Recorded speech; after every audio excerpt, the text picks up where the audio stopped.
business. I'm ready to get down to business, man. Hold on. By the way, I went to Akron, so I know a couple of the dudes who you played with too. They were just really good, huh? Yeah.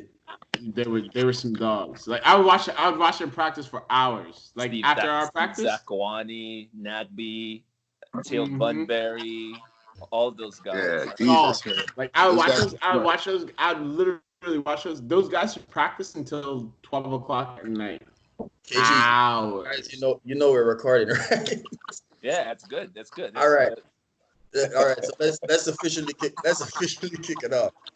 All right, so Wagwan family. Once again, we managed to organize another soccer family get together. So, oh man, my headphones are over there, but I'm the guy with some of the questions, and we got to cast the characters with us today. So today we're gonna start off with KG. KG, say what's up to the people. What's going on, fellas? I'm back again. Causing trouble. KG just got out of quarantine. His haircut looking like clean. He got a clean fade, looking fresh, just like he came out of his mama. And next we got Mr. Salt and Pepper Beard. We got Pras. Say what's up, Pras. What's going on, guys? Hanging out. I'm up here in the Upper Peninsula, Michigan, fighting some fires. Now with the flood. So that's why I'm in a hotel room right now. No shitty business. All right. So we got to give you a shout out, Figo. Thank you for what you do, man. Somebody had to fight fires, and it definitely is not going to be me. So keep doing what you're doing. And then next up, we got Bazzi. Say what's up, Bazzi. Hey, what's up, fellas? What's up? How's everybody doing? Okay. So even though it looks like he's walking around for some weird reason, man, it's the kids, man. You already know I gotta get away from those guys. So he gotta jump to the room, whatever room is available. Bazzi's gonna be occupying. And then last but not least, we got Mr. Kei Kamara. He was on loan with Norwich, jumped to Middlesbrough. Currently, he's playing with the Colorado Rapids. Say what's up, Kai? That's right. What's up? Thanks for inviting me and you guys to hang out. I like it. Okay. So let's kick things off real quick, man. It's a soccer family, so we're supposed to be talking about some soccer. The only league that we have the opportunity to wake up and watch in the mornings now is the Bundesliga. And one game that was played today, it was Dortmund. They actually, they had a comfortable win. It was a 2-0 win. But one question that I wanted to ask Kai was, basically, I'm trying to get your thoughts on Haaland's performance overall since he's been at Dortmund. Yeah, no, I mean, I'm a striker, and strikers got to respect strikers that scores goals. Haaland, he's a young boy, so he's got that hype in him. It doesn't matter what, he's hungry. He just wants to get to goal. He doesn't see anything else but goal. It's weird to say, but he's playing for such a great team, in Dortmund. But Dortmund produces such, like great young players too. That's what we got to look at.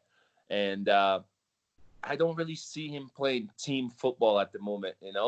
I just see him just like being a striker. He just wants to get in the box. He just wants to score goals. But hey, we have to give him all the credit, because when you start scoring goals, you score 1, 2, 3, and then your names start going on the front pages. That's it. Nothing else happens. You just think about goals and goals. And if he keeps doing that, he could be one of the best, top strikers in the world.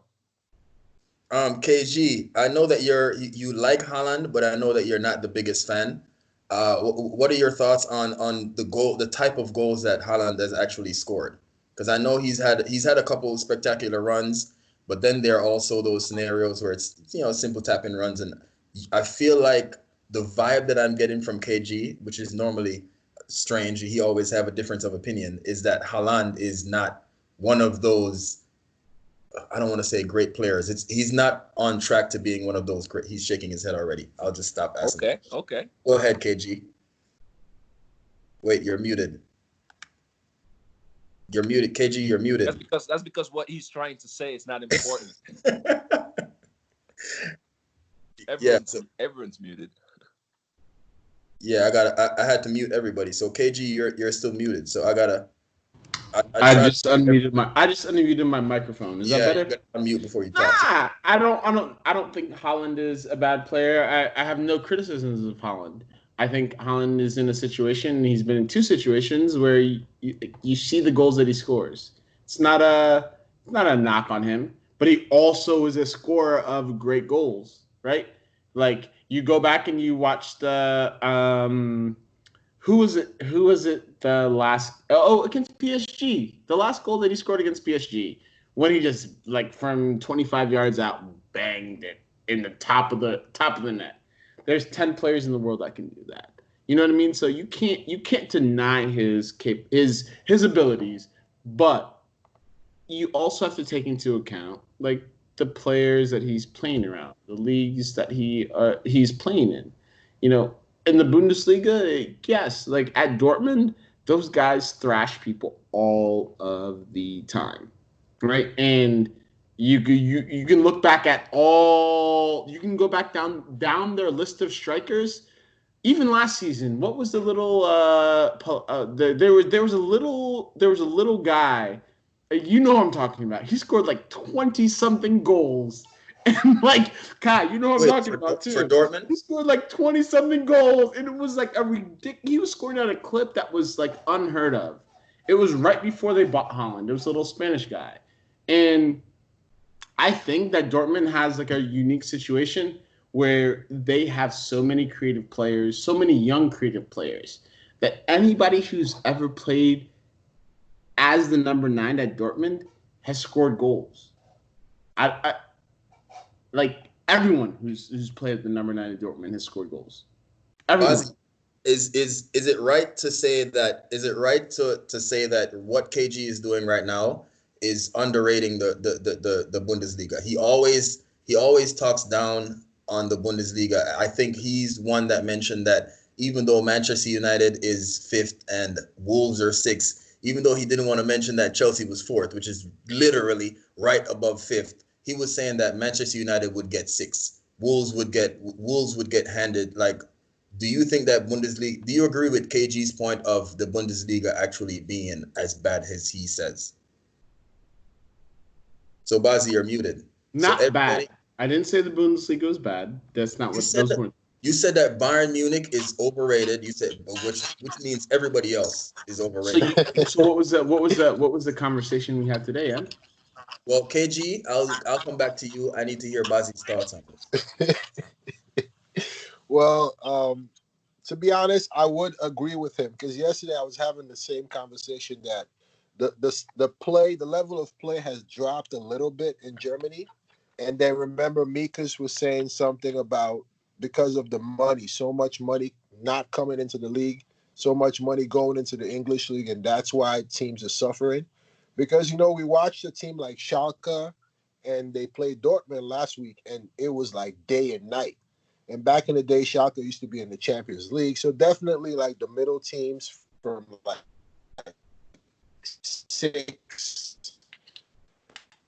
5, 6, 7, 8, 9. You watch 2 bottom teams play, and it'll actually be a very interesting competitive match. But it's rare for you to watch like a Fortuna Düsseldorf game, in the German league playing against, no offense to those guys, but the level of play is not the same. And I feel like that is why when Dortmund play those guys, it's like a one-way thing. You know what I mean? So I do agree with Kevin, which doesn't happen a lot, but I do agree with him. So Figo, I have my fingers crossed because there are days when you watch the games and there are days when you don't. So I'm asking this question blindly. Why is he so close to the screen? All I see is being get away from the screen. Figo, back up.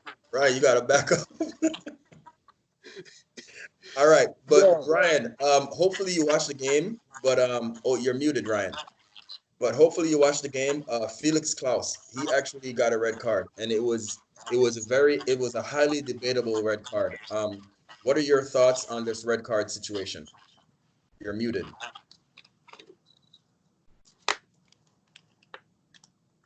You're still muted. Everyone's talking, but they're muted because KG's talking too. KG, you're talking. You're muted. Yeah, you gotta unmute your own video. Yeah, you gotta unmute your own video. So I'm trying to keep it. Okay, Ryan is having technical difficulties. Kai, did you watch the game? What? No, I wasn't able to watch the game today. Okay, KG, you were well. KG was the one that actually brought up the conversation with the red card, and I know Bazzi didn't want to have that conversation. Bazzi didn't want to talk about it. I don't know why. He's very sensitive to red cards. But KG, what are your thoughts on the red card scenario and how it actually should have played out? So Kai, I'm an American football player, right?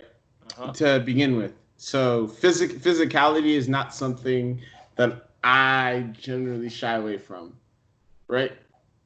But at the end of the day, if a guy ends up standing on the back of your calf with all of his weight, regardless of how he got there, what situation put him there, what he was thinking, what the situation was, 100% of the time, in my opinion, that's a red card. Period. If a guy ends up putting 100% of his weight on the back of your heel, that's a red card 100% of the time. I don't care how he got there. That's such a Chelsea answer. Whatever. Well, like it's because then you start getting into things about like, oh, what was his intent? Like, how was the ball played? Listen, if you're standing on the back of somebody's heel with all of your weight, it's a red card. You're out of the game. Like, period. It depends. No matter how you got there. It depends how it happens. Like you said, it has to, because I mean, you play a sport where your whole body is in the whole movement, and every kind of movement you're colliding with different other people's in tackles, and you're going for the ball. So somebody can leave their legs behind. I mean, let's talk about Neymar, like embellishment and stuff like that. So some people can do it differently. Red cards. It's good that they have VAR now, so it can really decide whether it's a red or not. And yeah, you're talking about football being a hard hit. Yeah, true. But soccer, the movement of the feet, your arms, your this, and the way you do it, and the positions that you put yourself in, red cards is really, really like some refs got to really think about it before they give it. That's how I think. You're on mute, Em. You muted yourself, bro. One player that doesn't get I'm just testing you guys, man. I'm just testing you guys. One player that doesn't get a red card very often, it's Mr. Lewandowski. Okay, so Kai, they had a comfortable win today. What do you think about Lewandowski? Like, would you pick Lewandowski in his prime or Haaland in his prime? Shout out to my boy Alphonso Davies still doing it. Talk about Lewandowski. He got that Alphonso Davies. Would I? No, because I don't think Haaland's hit his prime yet. Haaland just got out. People just started noticing about him, and obviously, what KG is talking about. Yeah, he's at Dortmund, but this is a kid that just got out. It doesn't matter how much he's gonna do right now. We can look at Mo Salah. We can look at De Bruyne and all those guys, like when they were younger and what they were doing. They went to Chelsea and they left Chelsea to go back out and get more playing time. But this kid is showing that, hey, I can score goals anywhere. Exactly. So that's everywhere. They can just the next minute Manchester United can just pick him up, or you can just go to Real Madrid in the next minute. Like, seriously, it could happen. What do you say everywhere? What is everywhere? Let's try and put things in context now, guys. When we say everywhere, he's scoring in the Bundesliga, right? Well, no. He's the leading scorer in the Champions League too. Go ahead, KG. He's the leading scorer in the Champions League.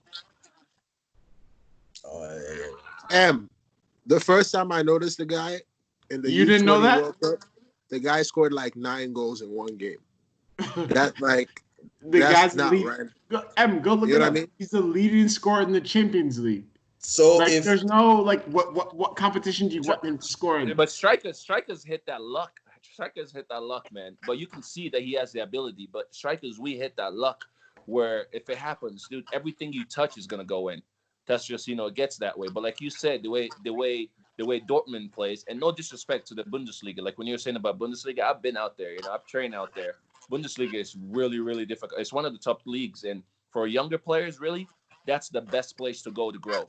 And it's not England, it's like the Bundesliga. It's the best place to go to grow. The way they take their football, man, it's too serious, And so for the way he's playing with Dortmund, he's just showing that I can be at the right place at the right time. I'm a big boy, but I can put the balls in the back of the net. So and then I think he's doing well.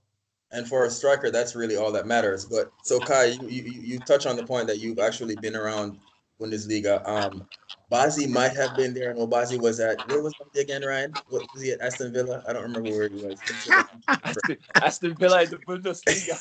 You wish. Bazzi said that he trained for our English Premier League team.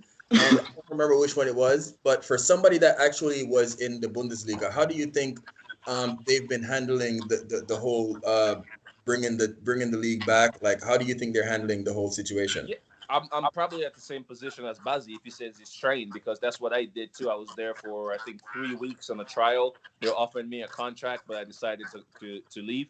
But that league, the fans, the positions that the teams are in, and what's in stake is what people really don't know. It's so much difficult, than most other leagues. Like we always see Premier League and Spanish League, but I'll choose the Bundesliga because of the passion that they have in that country for the game of soccer. It's really, really tough. And for the players too, I mean, we don't see all the games and we don't know all the teams. That's probably what it is. And like Bazzi said before, to really have like the Schalke and all these guys, they're not doing what they used to do before. But, maybe the money is not too crazy, but that league, I respect it a lot.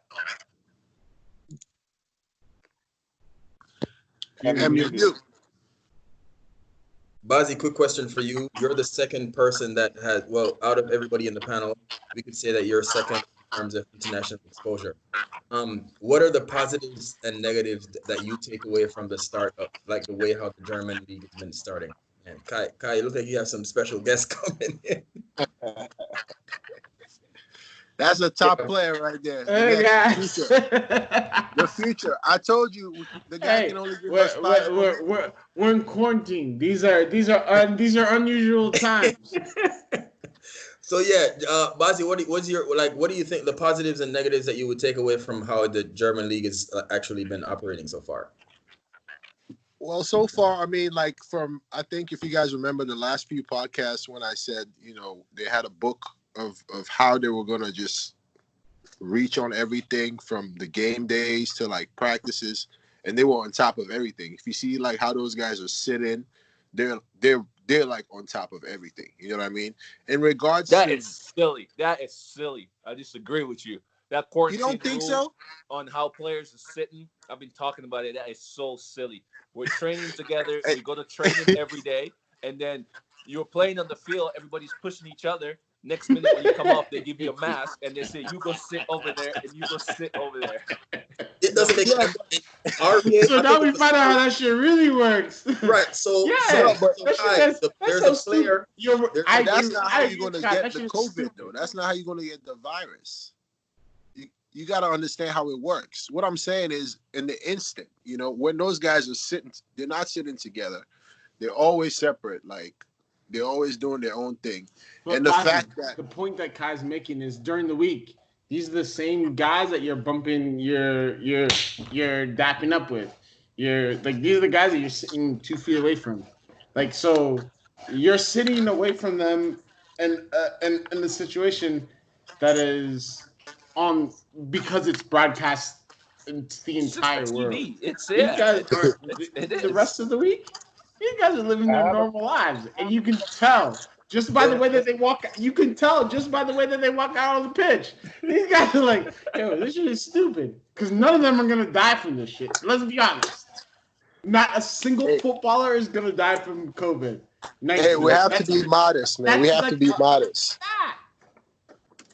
We have to be modest. We have to get. They're the first. It's always better than cure. So it's better for us to.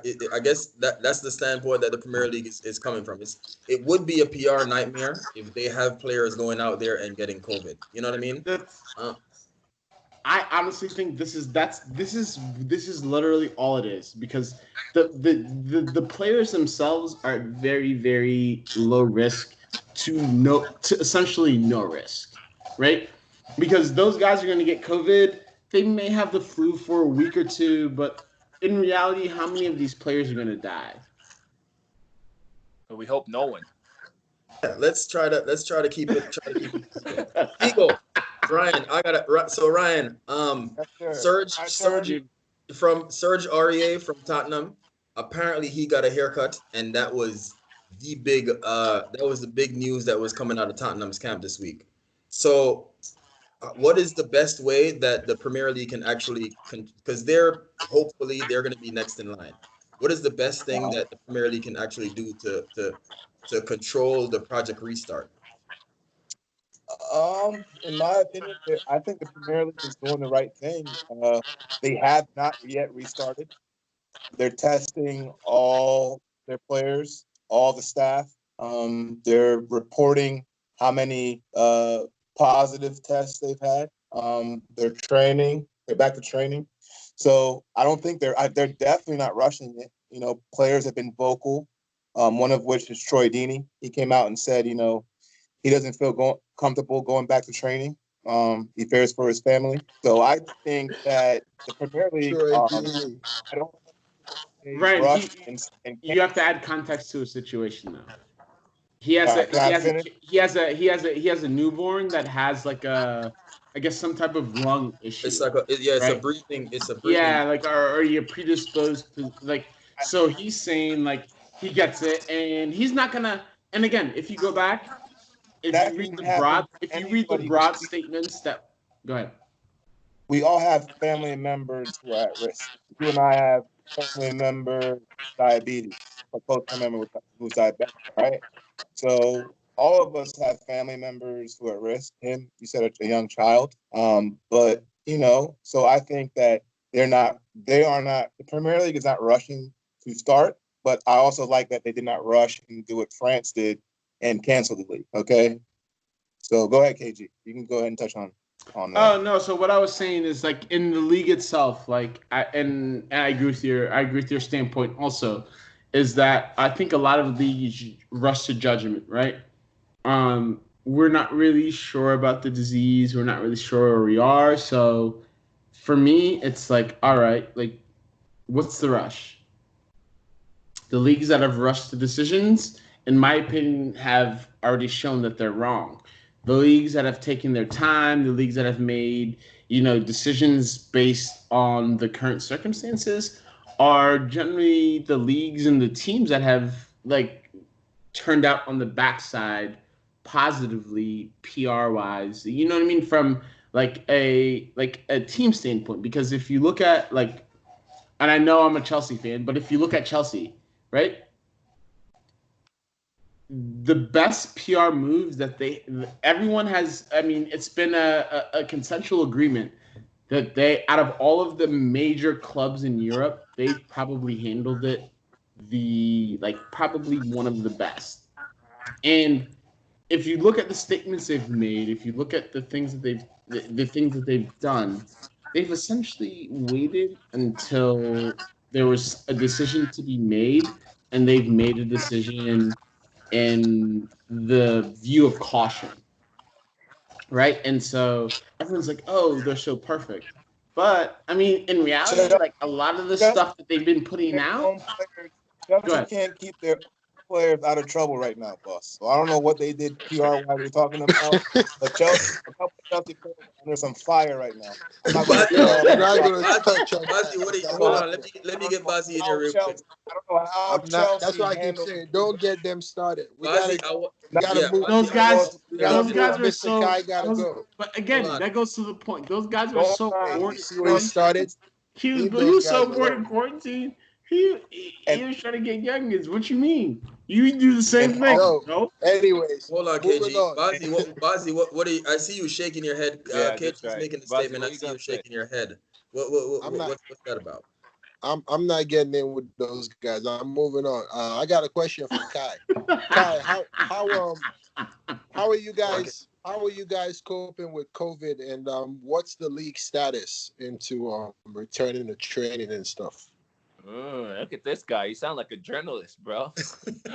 Hey, man. I try. We're in step one. Step one. It's weird, man. Like I said, you go to the grocery store.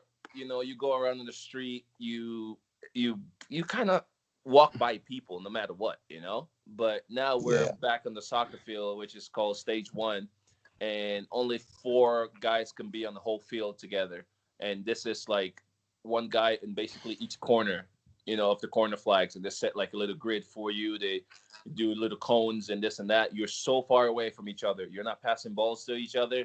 You're just using, you know, like little walls, you know, and the board hit the ball through that. So it's crazy. And one at a time to leave their car to come to the field, one at a time to go that way. So we're far away a little bit, but it's like a preseason is what we're doing, you know.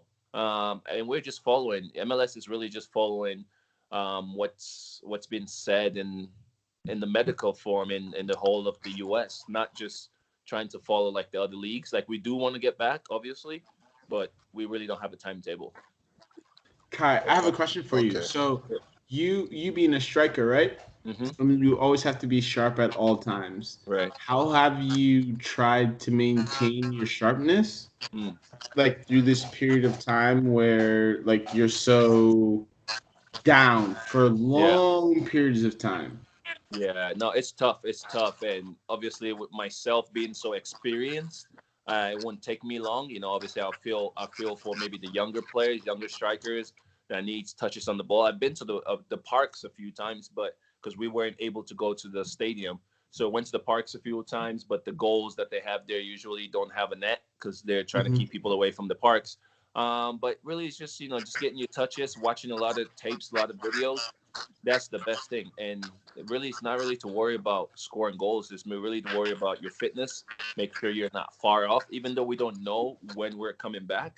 But I mean, trying to like stay fit, just so if the call comes tomorrow, say, hey, you guys are back in. Like right now, we're training. Like I say, it's preseason, but it's a tough one. So basically, so how many? You said that you guys are in stage 1. How many stages do you guys have like set up currently, and do you have? How is your accessibility to testing? Do they Yeah, provide? they don't really know. They don't really know, and we haven't really done testing. You know, it's not like, again, like as you were saying over there, like Chelsea players or England. I speak to most of those guys out over there and see how they're doing. They're doing testing. We haven't done testing.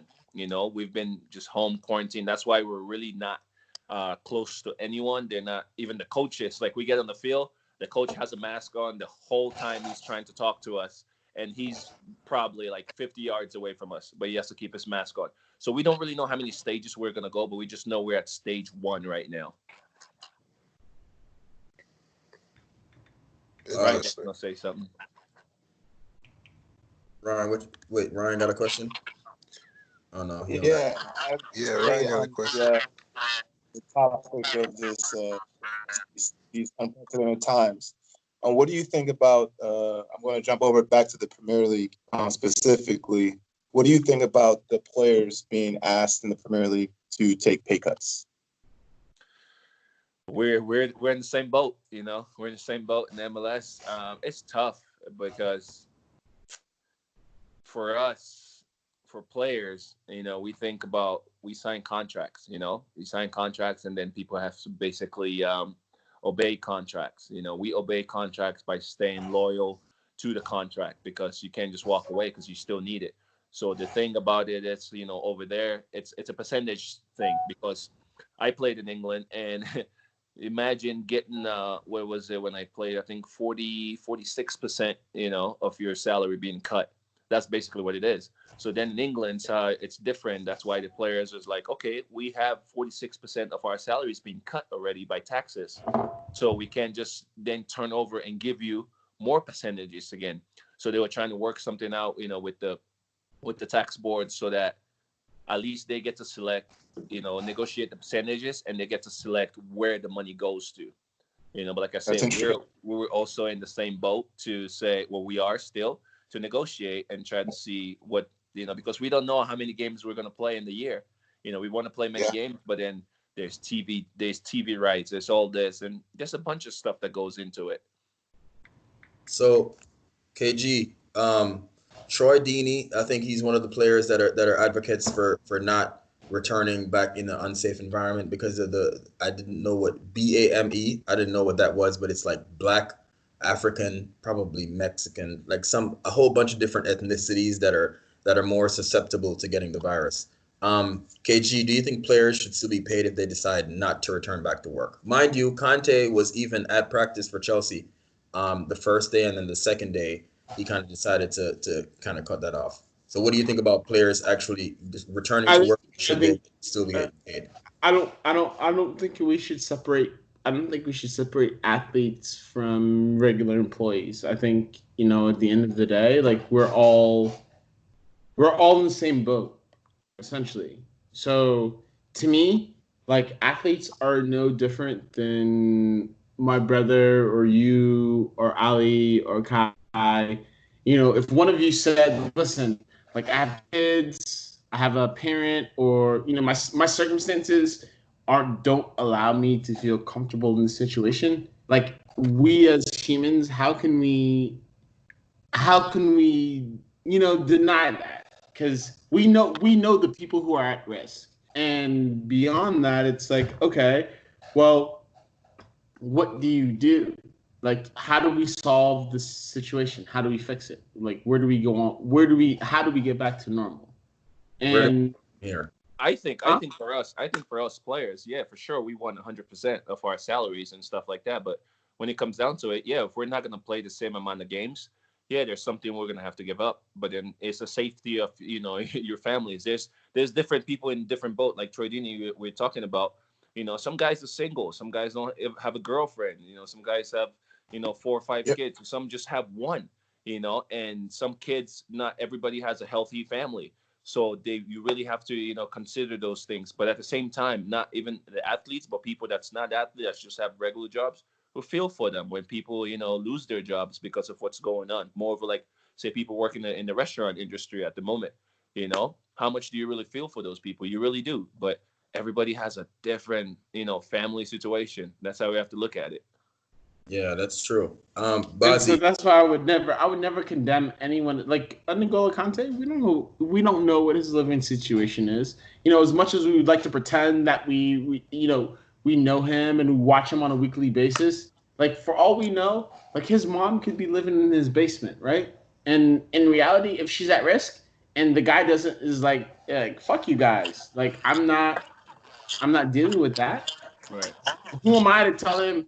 Like you should put the club above everything else. Basi, you see how before we started the recording, the guy is telling me not to curse on the recording, and now Hey, listen, G is now his officially the brother, only guy to curse on his the whole brother. account. The first thing It's his raw brother, broadcasting, man. It's just raw the first thing broadcasting. is, and then he started cussing. I The don't get it. first thing he said Guys, before the you whole His see, brother's story. a Muslim. you heard them from the very beginning. They set me up. They set me up for this. They did. It's But okay, anyway, Bazi. It's okay. So, Bazi, I got a quick question for you. So, the project restart, their estimation is that they wanted to get back everything. They want everything to get started around June 12th, right? With all these setbacks happening, if players do not want to play, what's his name? The Jamaican kid, Adrian Mariappa. He got tested. Adrian Mariappa. Yeah, he got tested positive, and then there's two other, I think, Watford players that's unnamed or whatever the case may be. But there's all these setbacks for Project Restart. Bazi, because I know you have all the insights. Okay, what should be the ideal outcome if Project Restart is unable to finish? Man, I think I told you guys the same thing like 6 weeks ago. I know there's so much money in the league, but you know, lives has to come first. You know what I mean? Above everything else. You know what I mean? So at the end of the day, losing money, everything with the economy, it's gonna hurt, but we have to put humanity first. So I figure they're just gonna just cancel it as is. And look at Kevin. Here we No go. That's the chance. Kevin I know. Them We're niggas are always gonna gonna play disagree. 100. But that's We how it all works. know that So they're how, The going. how teams do in you the guys bottom feel You're are out of you're all gonna the you're shut talking up. shit out of the side of your neck Hold on, because hold on, But Bazi. No, Hold but on, that's Bazi. why you know this shit is being recorded. You, Kevin, We all you know good, that they're you gonna play. Go ahead, good. Bazi. that's Germany why I has said been. worst case scenario, if it doesn't happen, what I think it should be, what I think would happen. You think it might not, but if it doesn't go on, I really because you have to put there's over 100,000 people here alone. It's getting close to 100,000 people have died in America alone. So it's like there's so much going on. It's serious, man. And that's what 6 weeks ago I said the same thing. You guys like, oh yeah, those guys gonna start training. Oh yeah, man. I said, listen, there's nothing going on. Nobody's gonna do anything in England. They're gonna be training, but nobody's gonna play no games. So Ryan, here's a quick stat that was produced by Ryan. So far, 8 positive tests have been returned out of a total of 1,700 and some change tests that have been conducted. So in the first 2 rounds, they only had 8 positive from 1,700 tests. He started doing a whole bunch of math. It equates to 0.45% of the tests coming back positive. But Ryan, Bazi is saying that the league, let's say there's with this setback in Project Restart, with all these stats that you've put in front of me, right, saying that only 8 positive tests out of a total of 1,700. Do you think the risk outweigh the benefits?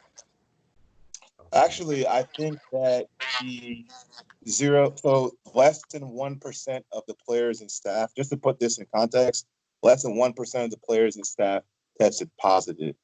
And this is the second round of testing in less than 2 weeks. So they go back and test again actually on Monday for the third round of testing. So I think the 8 positives is actually like considered to be a success. So there's only 8 positives, you know what I mean? So I think that's considered to be a success within the league. So I think that the 8 positives is a positive for Project Restart.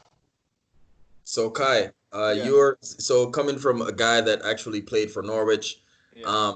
You guys, well, Norwich is not in the greatest position right now in the Premier League, but there is another team that's not in the greatest position in the Premier League, Sheffield. The fans in Sheffield, they're actually accusing Watford of using this pandemic, right? They're using it as a platform to avoid relegation. What are your thoughts on this whole situation? Why you laugh? What I do? Oh man! Actually, I have one of my good friends from Sierra Leone also who plays for Nathaniel Chalobah. He used to play for Chelsea. It's funny. I think the serious question really will be is if forget about the relegation. If the league doesn't play, if Liverpool becomes the champions or not. But that's the better question. I think Sheffield was doing good. No. I don't want no parts. I have no parts of that discussion. They were doing good. Anything, anything you put on Liverpool on the internet, okay. Yeah, you guys. I don't. Hey, that's the point where I cut off my conversation. Will that be if Liverpool doesn't get it this time around too, man? Kai, the fact that you're even putting that out there that they're not gonna get the champions. Yo, you better deactivate your Twitter soon. No, I'm just saying, like that would be, oh man, that would be cold. But do you guys want to watch soccer with no fans? But if you guys would you guys prefer all the leagues to come back and there's no fans? Bazi, what do you think about that, Bazi? Actually having the game coming back, Bazi. Sure. Honestly, it's not the same, and we had this discussion. Me and my dad. I came to see my dad, and I asked the guy if he's watching the game, and the guy said no, just like that. I said, "What are you talking about?" He said, "Man, look, I have no desire to watch a game, watch in an empty stadium." And the funny thing is, Dortmund's actually playing great football. You can't take that away from them. You watch them, like they're playing some good football. They're still their eyes because they have all youth players. Those guys are used to playing in front of empty stadiums. Kevin, am I right? Kai,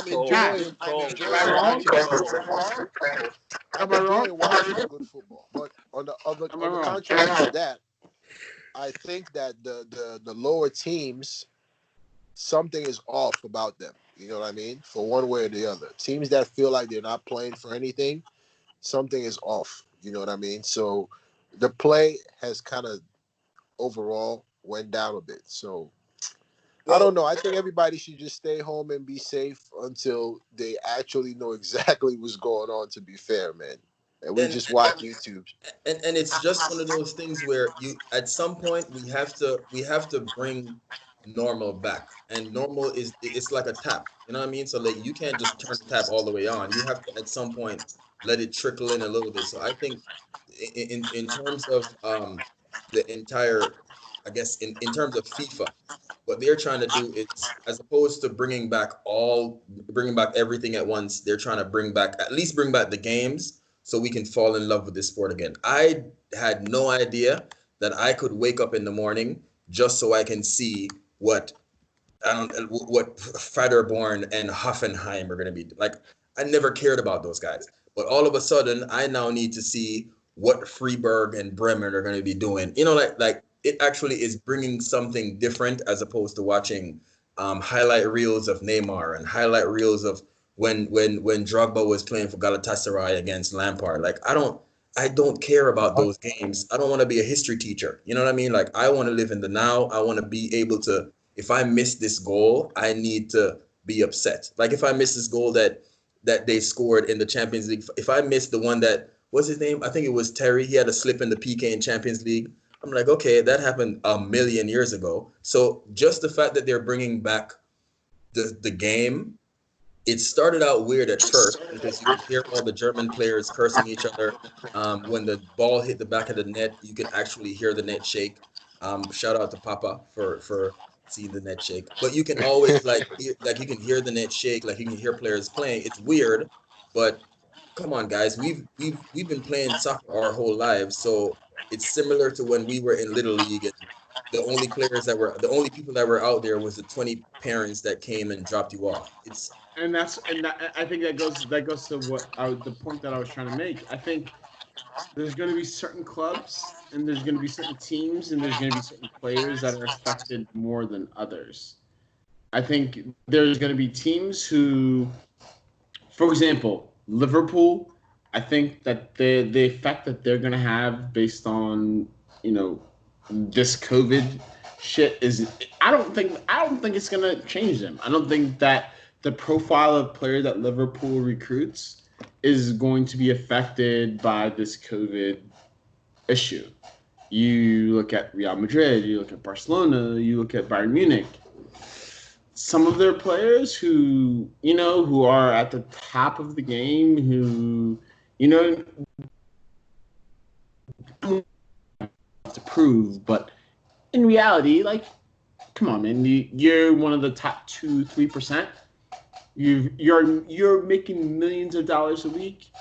I don't think you're gonna have as much hunger, and especially in this time, you're not gonna be preparing, you're not gonna be training, you're not gonna be there the same as a player who may be a couple of years younger and hasn't experienced the same trials and tribulations. And not to say that all old players are going to be like less motivated, but at the same time, you also have to look at it from the perspective of a young player. And I'm going to ask you this, Kai, right?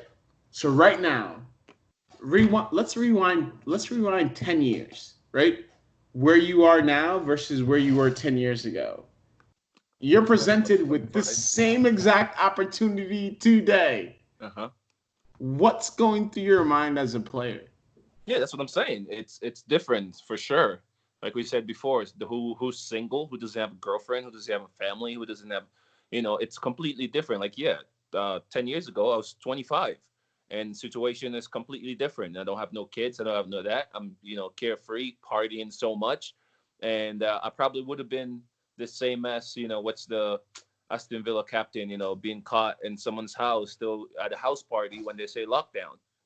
Like that's what it would be. But it's true stuff. Like when you're younger. Well, I mean, at least you can admit it, though. There's a lot of people that wouldn't admit that. Though. No, I would have been that guy because I was that guy. I just wanted to be out, just with friends all over the place. Then that's why it's different, and that's why I can see why different players will say, I don't want to go back into the facility until everything is safe, because I don't know what my other teammates are doing, because I know some of them who wants to party, who's staying home, who's not staying home. So there's no need for me to go out there and come back home and put my family at risk. So Kai, 10 years. We were talking about 10 years ago, but 7 years ago, I don't know if you remember this, but we were actually talking about how you actually leaped over one of the tallest players in the Premier League, Fellaini. Oh, When you put that ball past him ugh. back in the day. What would that feel? What would that feeling be if there were no fans in the stadium? Like preseason. How much different would that atmosphere feel? You know what I mean? So even though we do want You to have our fans in this, you like we know the do want to have our weirdest you know fans, the but it's going to weirdest take some thing time. about that is different goals come with different situations. And to me, actually, after scoring that goal for Norwich, I didn't hear anyone. I didn't hear no fans. I didn't hear nothing. I was in this mood where I was just like so happy. All I saw was just the guys wearing my jersey around me because I was just so hyped. I didn't hear a sound of like crowd going crazy until when I watched the game. So probably one of those, but yeah, I'd probably just be like, at preseason, I guess, or at training when you score a goal and they just take the ball back out of the net. That's it. Yeah, so that's pretty much how the feeling is. So even though we're saying that fans are a big part of the game, like from your experience, there was, I don't know how much they can hold in that stadium, but let's say there's 50,000 people screaming your name. The only thing that you saw was the other nine players running to come and congratulate you. So in that scenario, as opposed to this scenario where Haaland just scored one of his next 1 millionth goal, it's still his players are running towards him. So that atmosphere, at least you're bringing that back. That's a step. It's Right? still different though. No matter what, it maybe it's just the hype that builds up towards before the goal you're gonna score. There is no game without. There's no sports without fans. It's just no way. Like it doesn't feel the same. You're not waking up in the morning with that same itch. LeBron before the lockdown, LeBron was saying, "I'm not gonna play if they say the fans can't come." He wasn't taking it so serious as what we've gotten to now. But then when you think about those things, like we all feel that way. Like you play for the fans, Yes, you want them to be there, but if they can't be there, it's not the same feeling. And no matter what, soccer will never be the same if we don't have fans. Well, you So know what, Kai, you guys, the players play for the fans, but these owners of these clubs, they play for the TV money. So Yeah, that's what I've come to realize. You it's guys care business. about us, and those guys sometimes, they probably be more on the business side. You know what I mean? So I'm glad to hear that. That's what you guys No, play it's for. You guys business. play It's for. business for sure. You Yeah. want to sell the stadiums out. They want to sell the stadiums out. It's business, and that's their part. But when they do sell the stadium out, okay, they make that money. But we're already signed a contract, and to us, we want that stadium to be sold out because it gives you that extra kick. You like Yeah, for sure. I've played in Sure. different places where stadiums are packed and where stadiums are empty, and you can mhm. feel the vibe from like a packed stadium and the vibe where you're like, "Hey, pass the ball," and you can hear yourself from the other side. Like, So you said that go ahead, KG. I played American college football, so I played in front of 0 people, and I played in front of 110,000 people. Right, so the difference between was when that in people the are Rose saying, Bowl? "Oh, like you should still be able to play." Okay, go unpracticed 300 days a year, and you tell me if on Saturday you feel the same way, right? You can practice, but do you really think it's still gonna be the same how you play when the fans are in the stadium? No. Well, so one team before we went on the call or before you came on the call, I don't know if you want this to be public information, but you did say that you're a Chelsea fan. So now it's out in the open. My I'm dog's sorry. name is Chelsea. I played for Norwich. I played for Middlesbrough. Fans were giving me crap because I said I was a Chelsea fan, and I'm always gonna say I'm a Chelsea fan. You crazy? So so Yeah, right now fuck we y'all have niggas. How right about that? KG. That's perfect. KG. Right now You we just gotta made the And guy's night. You okay, just made his mute night. him, mute him, mute him, KG. Now mute we him, gotta mute him. bleep you 3 times. But but Kai, what player do you think would be a good addition to the Chelsea squad, like in the state that you guys are currently in? Hmm. I think we need a striker. You know, I think we need a vibrant striker, just like a goal scorer. You know, it doesn't matter how he does it. He would just score goals. Maybe let me say like when Suarez is at his prime, stuff like that. Lautaro. I think we need Lautaro. I think that's the perfect compliment to Timmy. We have younger players. Yeah, we have Timmy Abraham. We have younger players, which is good. But that's not Chelsea's game, man. Chelsea's game is not Arsenal. We're not out there trying to just put schoolboys on the field and just have Just fun and just not so win you guys know, championships. We just so need you to Chelsea win. fans Right, know, right. Buzzy You has gotta, his you you game, guys man. gotta schoolboys. We're respect not man. I Arsenal, don't know why bro. you guys are not saying nothing, but he just You called know. Arsenal a bunch Hey, of hey, schoolboys. hey, hey. We This are. is another Hey, thing. This is another fun fact. You know, we're Arsenal fans. Kai's. We have our boss is Kai's boss too. You know what I mean? We're It's all true. one family. You know what I'm saying? We're one family. Kai, we That's have the right. We have same the same boss. owner. You're right. You're right. We do have the same owner. hey, let's So technically, he's an Arsenal fan. He's one of us. listen. It's Kai's But first man, time on the show. I'm not going to give him a we hard gotta, we time gotta, about it. we're gonna take time, man. But what I will say is earlier you guys were talking about the quality of the two Chelsea fans on the show today. We're talking about the lack of quality in Germany, but failed to mention what a German team did to them in the Champions League this year, which was Bayern Munich. So, I but did. I'm not going to Yeah, on no, you no. I guys. respect. Let I you Shots guys have respect it. Germany. fired. I told you, I respect Germany. Listen, Chelsea, Okay. we're building right now. Chelsea, we're building. Chelsea, I don't think really we're as competitive as we usually are. Obviously, Frank is doing a good job, but he brings a different mentality into the squad. Again, like I said, the younger players, but he's building something. And maybe with the younger players, you give them another year or two, then Chelsea becomes again another like Champions League final contestants, but not right now. Obviously, I'm a fan, but I'm gonna say that like we're young. We're young when you You consider us you to the played Man with those. City. You've seen some of those guys. You probably Yeah, played with some of them. yeah. So the No? rumors that are swirling around, I know that there's a hot commodity that's in the Bundesliga right now that's rumored to join in the Premier League, and his name is Jadon Sancho. Right now, he is rumored to be joining a host of teams. Do you think that he will be a good addition if John Terry actually convinces him to We join the we lost Hazard, man. I think Sancho would fit in just right, man. I mean, but hey, that's what I think. We lost Hazard. Hazard, probably one of the best wingers to play. The game. He doesn't cross a ball for. I don't want you to blip me, but he does not cross the ball for yeah. But we lost him, and that's a big loss for Chelsea, I think. But hey, it's a team with money and one of the biggest owners in England, so they're definitely going to fill those gaps. But I think right now, if you look at it, they're just trying to give Frank Lampard like the rights for him to be able to do what he wants to do with his vision. With really playing like the academy guys, like bringing Tammy back up and bringing some of these guys so that he can really use the younger guys and really see what he can do with them. But Kai, like you're a footballer, right? So realistically, like a guy like Jadon Sancho or a guy who's at the top of his game, like these guys, I'm assuming similar to what you had, when you were at the peak of your career and you were in the EPL. Sure, you're probably multiple offers in the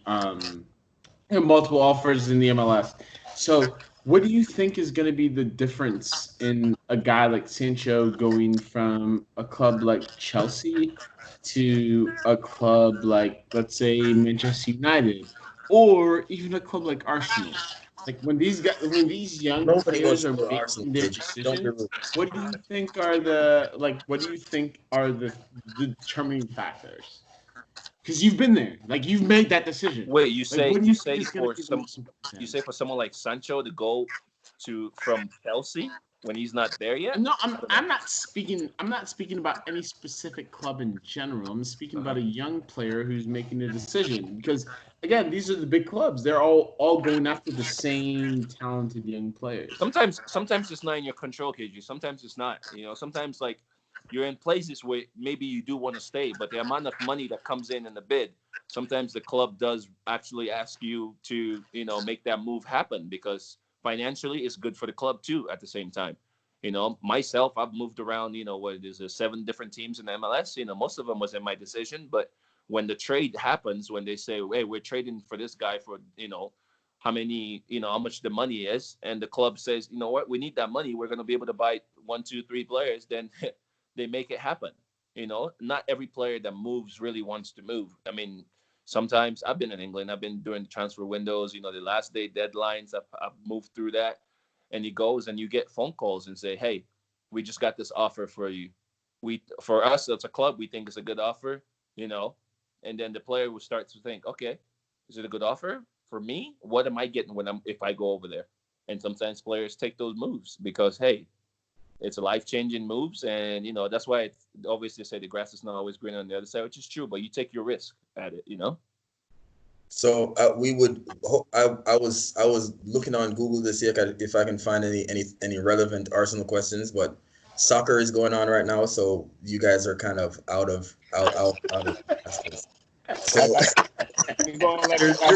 only time that we have an Arsenal conversation, the only time they have an Arsenal question is when Ozil is not playing or there's rumors of a transfer. Only time we talk. This is the thing, right? The only time we talk about Arsenal is when we're talking about nonsense. Arsenal. We're talking about relegation battles. We're talking about relegation battles. That's what we start talking about. The only time we talk about Arsenal is when we're talking about dads. And so those guys always screaming. I don't scream. Hey, you know what? I have a question for your Arsenal fans. Do you guys think that you're going to make it? Do you guys think that you can make it to Europa? Those guys have asked him a question. They're cursing me out. KG, let me make them relevant. Arsenal, do you guys think you can qualify for Europa this season? Are you asking me specifically? Yeah. With the current situation with Manchester City, I think so. If the season resumes, I think so. That's just my opinion. We were on a bounce at the end of the season, or at the beginning of the virus, and with the current Manchester City situation, for us to get into Europa League, we'd have to finish 7th. So I think we can get in. Okay. KG, I said KG, actually. Not KG. Go ahead, Kai. I say positive about Arsenal. When I was in England, obviously, actually, before I played in England, I went to watch a game at Manchester Stadium, and it was just awesome. Like, I was watching the game, and I was obviously like at the nosebleed. And then I don't know, a couple months later, I was playing on the field, and I looked back up where I was sitting. I was like, this shit's crazy as fuck. Anyway, but then we played that game at Manchester, and I played a game at Arsenal. Manchester Stadium holds about 70-something thousand people. It was sold out. It was 73. It was sold out. It was so packed. But then we went to the Emirates, and I want to say the atmosphere that it was there was way better than 70,000 people at Manchester Stadium. Like, it was just like the fans were so into it. Then, being Manchester Stadium, Old Trafford, it was just like super packed. But in that new that stadium is so awesome, dude. So, Kai, I was telling you that. I appreciate that. Kai, I was telling you that Bazzi has a lot of names. You ruined my life. Bazzi has a lot of names, Kai. One name that we have for him is Mosquito. So I saw him doing this. I don't know what he was trying to show, but I think he was trying to show that he got muscle. Bazzi, let's talk about Arsenal for a second. And Mr. Arteta. Do you think he's the guy that's going to take you guys to the promised land? And by promised land, I mean anywhere in Champions League. Listen. You don't gotta touch on it no more, man. Arteta is the guy that we've been waiting for. You know what I'm saying? Like you should be on that Arsenal TV, bro. Listen, man. I'm getting there. Kai, I keep telling you, deep down, you're an Arsenal fan. We have the same boss. We're one. You know what I mean? Deep down, all you Chelsea fans, you're Arsenal fans. You just don't want to admit it. But all jokes aside, Arteta he knows the game. That's one thing I would say. He understands the game. I love his tactics. And, I kind of followed what he was doing while he was at City. And anybody who studied under Pep, and if you hear the way how Pep talks about him, he knows his stuff. You know what I mean? So with what he was doing with the players, how he was transforming the guys that he had, and how everybody was playing better, you saw the idea that he's trying to do. So it's like you just got to give him time. I think for a coach like that has learned so much from such a great coach like Pep, he should Arteta should have gotten the job with like a mid-table team that has the money to like run, that gives them the guarantee, so he can like develop that, than just being put in fire. My question, Kai, how is the answer that you just gave me? Arsenal is a mid-table team, and they have disrespect, man. Stop the disrespect. Yo, listen, you're a United fan. Oh, you mean are you referring to the team that's currently 5th place in the Premier League? The team that will be going to Champions League because of Manchester City's falling. See how bad life has gotten? Are you talking about the team that has Bruno Fernandes and Paul Pogba and Marcus Rashford and Maguire coming back? Are you talking about that team, or are you